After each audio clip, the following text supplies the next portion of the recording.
বছর ধরে এখনো পর্যন্ত অটুট রেখেছেন? আমাদের প্রাণপ্রিয় নবী হযরত মুহাম্মদ সাল্লাল্লাহু আলাইহি ওয়াসাল্লামের জুতা মোবারক, আমাদের কলিজার নবী হযরত মুহাম্মদ সাল্লাল্লাহু আলাইহি ওয়াসাল্লামের দাড়ি মোবারক, আমাদের মতো উম্মতের জন্য যেই নবী কান্না করতেন সেই নবীজির পদচিহ্ন মোবারক, মহান আল্লাহর হাবিব আমাদের প্রিয় নবীজির চুল মোবারক,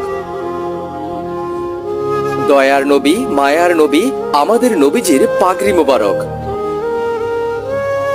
বিশ্ব নবী আখিরি নবী হযরত মুহাম্মদ সাল্লাল্লাহু আলাইহি ওয়াসাল্লামের পবিত্র পোশাক মোবারক, যা তুর্কির মিউজিয়ামে সংরক্ষণ করা আছে। আল্লাহ যেন আমাদেরকে এই সকল জিনিসগুলো নিজ চোখে দেখার তৌফিক দান করেন, আমিন। जो कोई भी कुरान पाक की वीडियो को शेयर करेगा, ईद से पहले पहले अल्लाह ताला उसको बहुत बड़ी खुशखबरी देगा। আল্লাহর কসম